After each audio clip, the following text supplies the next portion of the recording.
سن لو، آدم علیہ السلام کو پیدائش کے بعد سجدہ کرایا گیا ان کی تعظیم میں۔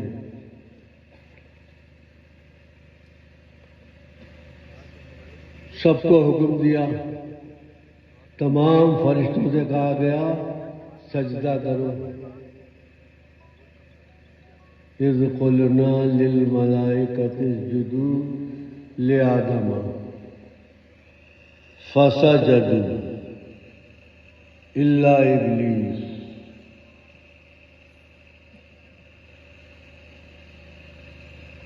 اے فرشتو، آدم کے لیے سجدہ کرو۔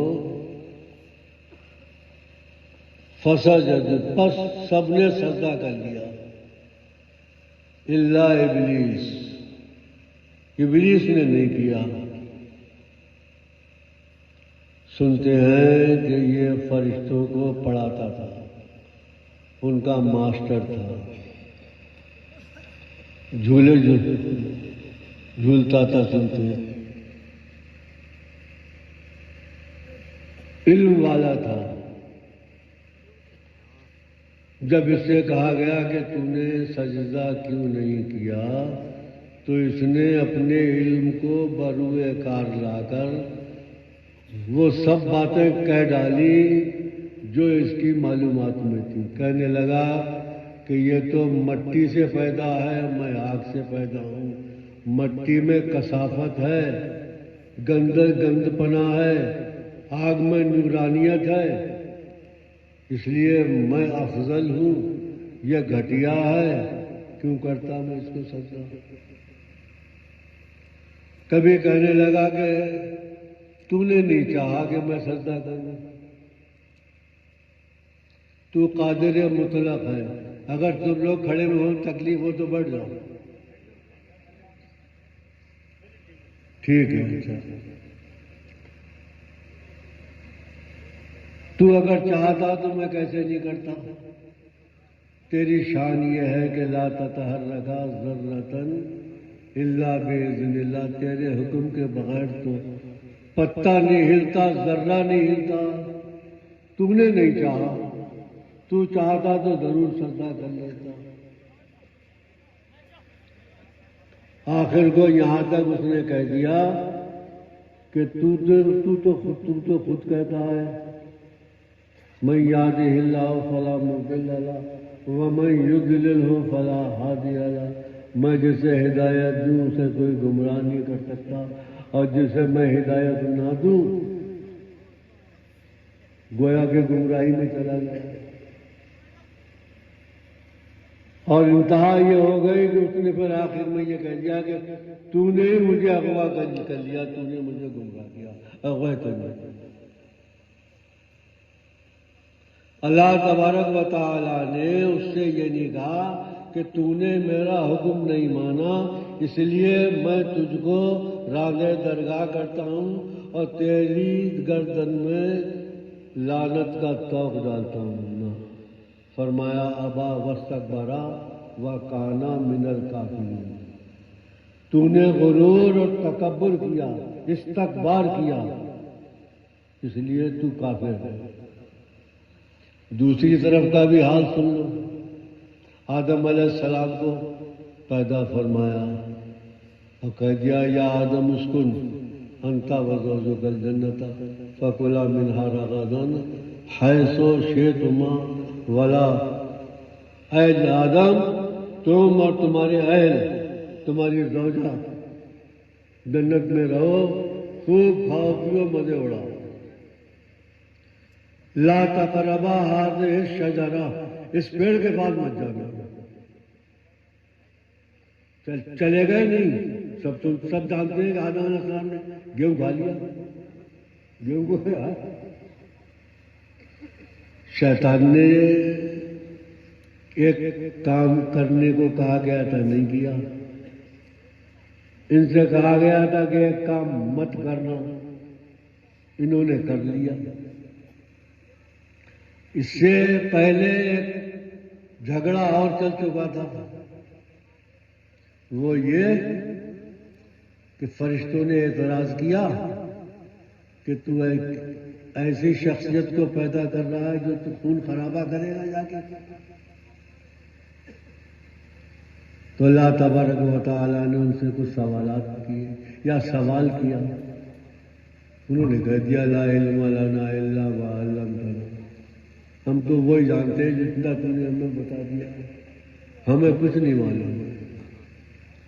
آپ سے پوچھا گیا، آپ نے فر جو کچھ پوچھا تھا، جگہ چیزوں کے نام یا جو بھی تھا آپ نے بتاتے چلے گئے. تو اس کا مطلب یہ نکلتا ہے کہ شیطان سے زیادہ آپ کو علم تھا. جب وہ ساکت ہوا، چپ ہوا اور انہوں نے بتا دیا کہ مطلب یہ تو ہوتا ہے. صاحب انہوں نے کیوں نہیں کہا کہ بھائی تو نے نہیں چاہا کہ تو تیری قدرت سے باہر تھوڑی تھا، تو نے مجھے کھلایا. یہ بھی تو کہہ سکتے تھے، یہ بھی تو اللہ کی قدرت کو جانتے تھے، اس سے زیادہ جانتے تھے. مگر انہوں نے جو کچھ بھی عرض کیا، ربنا ظلمنا انفسنا وان لم تغفر لنا وترحمنا لنکونن من الخاسرین. اے میرے رب، میں نے اپنی جان پر بہت بڑا ظلم کیا ہے، یعنی گناہ کیا ہے. اگر تو میری مغفرت نہیں فرمائے گا، مجھے معاف نہیں کرے گا، تو میرا ٹھکانہ کہیں نہیں ہے، مجھ سے زیادہ ٹوٹا پانے والا کوئی نہیں ہوگا. تو ان سے کہہ دیا گا کرمنا بنی آدم، ان پہ تاج کرامت ان کے سر پہ رکھ دیا گیا اور ان کو عزت بخشی گئی. یہ ایک فطری بات ہے. اللہ تبارک و تعالیٰ نے آدمی کے اندر دونوں چیزیں ڈالی ہیں، فَأَلْهَمَهَا فُجُورَهَا وَتَقْوَاهَا. آدمی کے اندر فجور بھی ڈالا ہے اور تقویٰ بھی ڈالا ہے. ابھی ہمارا حال یہ ہے کہ ہم نے بچے کو مدرسے بھیجا، مدرسے میں وہ اس کو استاد نے اس کو الف ب ت سے پڑھا دیا، اس سے رٹواتا رہا استاد کا کل کو آ کے سنانا. وہ کل کو جب آئے مدرسے میں تو ان کو یاد نہیں تھا، بھول گئے تھے. تو ان کی بہت فکر ہوئی، ان کی پٹائی لگی. اب گھر جائیں کچھ سبق لے کے تو یاد نہیں رہے تو ماں سے پوچھا کرے، ماں بتا دیا کرے کہ بیٹا یہ جیم ہے، یہ ہے، یہ خے ہے. تو انہوں نے کہا یہ اچھا رہا. اب استاد کا کہا ہوا بتایا ہوا کچھ بھول جائیں گے تو گھر پہ یاد کر لیا کریں گے. تھوڑے دنوں تک یہ سلسلہ چلتا رہا. پھر ایک ٹائم ایسا آیا کہ یہ زیادہ پڑ گئے تو ماں نے کہہ دیا بیٹا اب میں تجھے نہیں بتا سکتی، مجھے اس سے زیادہ نہیں معلوم ہے، اپنے ابو سے پوچھو. تھوڑے دنوں تک ابو بتاتے رہے. اب ان کی سمجھ میں یہ آ گیا کہ ماں جو کچھ نہیں جانتی ہے وہ میں جانتا ہوں، ماں سے میں بڑا ہو گیا. بہت دنوں تک ابو بتاتے رہے. تھوڑے دنوں کے بعد ان کے لیے بھی یہی ان کے دماغ میں آ گیا. ابو نے بھی کہہ دیا بیٹا اب میں تجھے نہیں پڑھا سکتا، تیرے لیے ٹیوشن رکھیں گے، وہ تجھے آگے بتائیں گے. یہی بالکل علم دین کا حال ہے. جب یہ سیکھ کر آئے گھر میں آ کے دیکھا ماں نے ایسے ایسے کر لیا وضو کے لیے تو انہوں نے کہا امی تمہارا وضو نہیں ہوا، ایسے کرو اور ایسے کرو اور انگوٹھا ایسے رکھو، نماز تم پڑھتی ہو غلط پڑھتی ہو. ماں کو بھی جب کوئی الجھن پیش آتی، باپ کو کوئی الجھن پیش آتی، بیٹے سے پوچھ لیتے کہ اس میں کیا کریں، یہ بتا دیا کرتے. ان کے دماغ میں یہ بات بڑھتی چلی گئی کہ ماں اور باپ سے میں بڑا ہو گیا. مولوی صاحب سے پھر محلے کے لوگ پوچھنے لگتے ہیں، کوئی مسئلہ آتا ہے نا، اس کے بعد میں پھر لوگ پورے شہر کے پوچھنے لگتے ہیں ان سے باتیں کہ ہم نہیں جانتے ہیں، آپ بتا دیجیے، مولوی صاحب کے پاس چلو، مفتی صاحب کے پاس چلو۔ اب ان کے دماغ میں آ گیا کہ پورا شہر جو کچھ نہیں جانتا ہے وہ میں جانتا ہوں۔ بعض لوگ اتنے بڑے ہوئے کہ ان سے لوگ صوبے کے لوگ اپنی معلومات حاصل کرتے رہے۔ کتنے لوگ ایسے ہیں جن سے ملک کے لوگ معلوم کرتے رہے، ہے ایسا نہیں ہے۔ کچھ لوگ ایسے تھے کہ ان کے پاس دنیا کے استفتے اور سوالات آنے لگے، اب ان کے ذہن میں یہ بات آ گئی کہ میں ہوں وہ کوئی ہے نہیں۔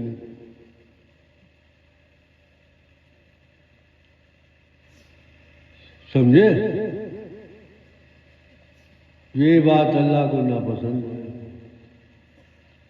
اور نتیجہ یہ نکلا کہ انہوں نے دیکھا کہ ان کے پڑوس میں ایک شخص رہتا ہے جس کا نام جمعہ ہے، اور لوگ اس کے پاس آتے ہیں اور وہ کہہ دیتا ہے جو کچھ وہ چاہتے ہیں وہ اللہ اس کو کر دیتا ہے۔ کوئی آیا کہ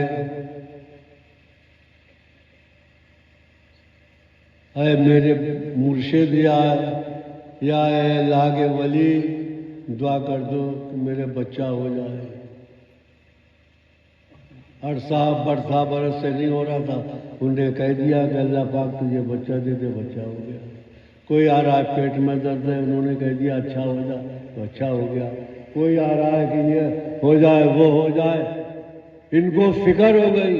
یہ کیا بات ہے، جانتا تو میں سب کچھ ہوں اور لوگ اس کے پاس جا رہے ہیں۔ تو یہ گئے اس کے پاس دیکھنے کے لیے، تو دیکھا کہ اس کی لبیں بڑی ہوئی ہیں، تو کہیں کچھ ہے تو کہیں کچھ ہے۔ اب یہ اس کی عیب تلاش کرنے گئے، اس لیے نہیں گئے کہ اس کی پاس جا کے اس کا فیض حاصل کریں۔ علم بھی تو ہمارے نبی کون ہے؟ امی۔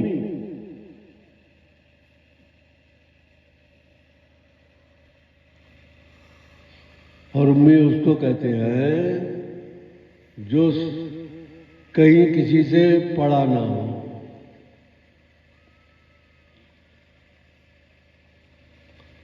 ابھی نے یہ فکر رہ گئی کہ میرا عالم، میں فاضل، اور میں یہ اور میں وہ، اب اس میں عیب تلاش کرو۔ تو وہ دیکھنے لگے نماز میں اس کا انگوٹھا کدھر جا رہا ہے، اس کی آنکھیں کدھر جا رہی ہیں، انگلیاں کیسی ہیں، پھیلی ہیں کہ سمٹی ہیں، کونی لگی ہے کہ نہیں لگی ہے۔ لوگوں سے بیان کرنے لگے وہاں کہاں جاتے ہو، تو ایسا ہے کہ ویسا ہے۔ بات لمبی ہو گئی ہے، تھوڑے تو میں کہوں تو سنائی دوں۔ خواجہ حسن بصری بہت بڑے بزرگ گزرے ہیں، مولا علی کرم اللہ وجہ کریم کے خلیفہ اور جانشین ہیں۔ ان کے مرید و خلیفہ خواجہ حبیب اجمی ہیں۔ اجمی کہتے غیر عربی کو، وہ پڑھے لکھے نہیں تھے۔ ایک بار ایسا اتفاق ہوا کہ حضرت خواجہ حبیب اجمی نماز پڑھا رہے تھے جماعت سے،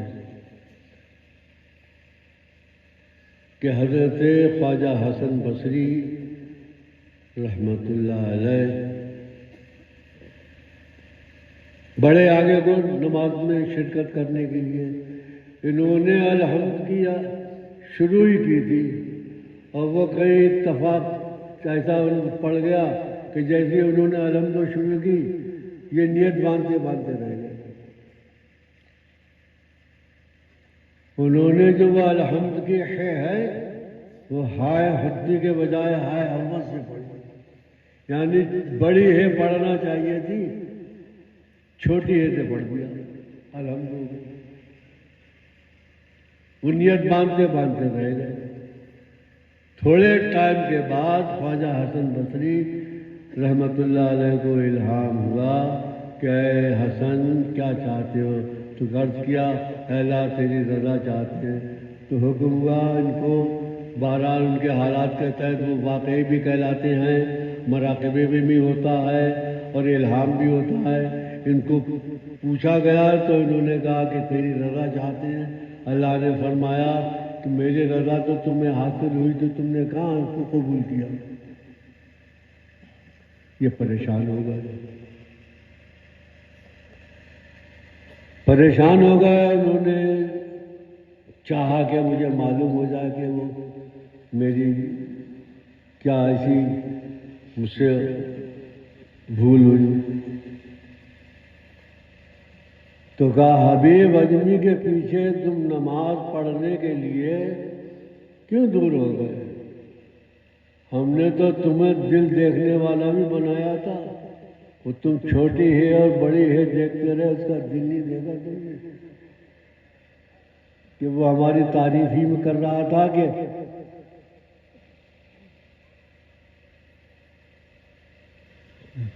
دل جو ہے جن لوگوں کے اللہ پاک کر دیتا ہے اور جن کے دلوں میں بس جاتا ہے تو ان کے حالات عجیب و غریب ہوتے ہیں.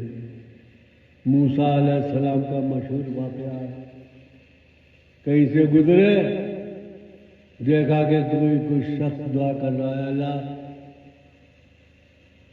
تو اگر مجھے مل جائے تیرے پیر دابوں، تو مل جائے تیری جوئیں بین دوں، تیرا بستر کروں. یہ بہت مشہور بات ہے. یہ آپ نے اس کو ڈانٹا، کہہ رہے کیا بکواس کر رہا ہے تو، یہ کوئی دین کی بات ہے؟ یہ سب کو فریاد پک رہا ہے. تو بیچارہ چپ ہو گیا. آپ پیغمبر تھے. کوہ طور پہ گئے تو اللہ تبارک و تعالی نے آپ پر عتاب کیا، غصہ فرمایا. کہا کیوں تو ہمارے بندے کو قریب کرنے کے بجائے تو نے دور کر دیا.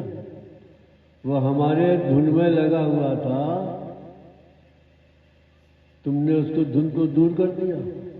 مطلب یہ میرے کہنے کا بزرگوں کے حالات عجیب و غریب ہوتے ہیں. پڑھے لکھے ہوں یا نہ، ان کو اللہ وہ علم دیتا ہے جو ان کی اللہ کے قریب کرنے والا ہوتا ہے. تو یہ سب باتیں جو ہے اس لیے میں نے بیان کی کہ یہ بزرگوں کے حالات اور کمالات دیکھ کر ان کے بس کی تو ہے نہیں. انہوں نے جب حالات معلوم کیے ان کے جمعہ میاں کے جو ان کے محلے میں رہتے تھے تو پتہ چلا کہ یہ مہینوں روزے رکھتے رہتے ہیں، کبھی نماز قضا نہیں کرتے، کبھی جھوٹ نہیں بولا، کھانا تھوڑا سا کھاتے ہیں، احتیاط کرتے رہتے ہیں کوئی لقمہ میرے منہ میں حرام کمائی کرنا جائے.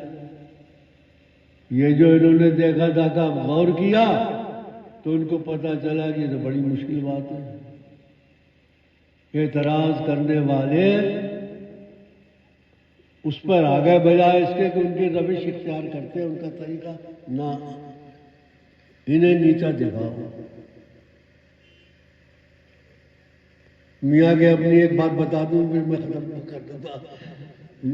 ایک دفعہ میاں کو ایک شخص نے دیکھا کہ پیش کیا قلاقند کھا رہے ہیں.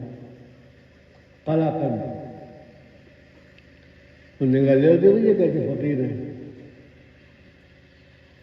قلاقندی نے پسند ہے اور کوئی مٹھائی نہیں کھاتی.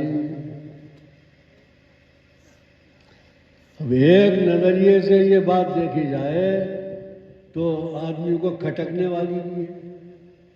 بات یہ ہے کہ ہمارے پیر و مرشد ایک برسہ برس سے تقریباً 40 سال از قسم اناج جو کچھ ناج میں آتا ہے جو کچھ چھوڑے ہوئے تھے. 40 سال سے نہیں. کوئی مٹھائی پیش کرتا تھا وہ بھی نہیں کھاتے تھے.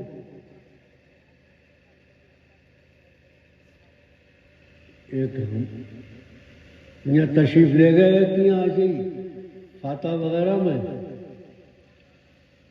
مٹھائی اس نے پیش کی، یعنی کوئی توجہ نہیں کی. انہوں نے کہا حضور اس میں کوئی اناج نہیں پڑا ہوا ہے، اس میں کوئی ناز قسم کی کوئی چیز نہیں ہے، آپ نے چکھ چکھا لیا۔ اب یہ بات کتنی الگ ہو گئی بتائیے؟ پسند کی چیزیں کھانا ہو گئی کہ کسی کا دل خوش کرنا ہو گیا؟ مگر اس شخص نے دیکھا اعتراض کی ڈھونڈنے کے لیے، اس لیے اس کو اعتراض ہی نظر آیا۔ غوث پاک تو اتنے قیمتی کپڑے پہنتے ہیں، بادشاہ نہیں خرید سکتا، یہ خریدتے ہیں۔ یہ سب باتیں ہوتی چلی آئیے، بہرحال ان لوگوں سے دور رہنے کی ضرورت ہے۔ اور میں نے اتنی باتیں کر لی، اگر آپ کو کہو تو میں چلا جاؤں۔ سارے لوگ مل چکے ہیں، مسافے کر لیے، کوئی دل تھوڑا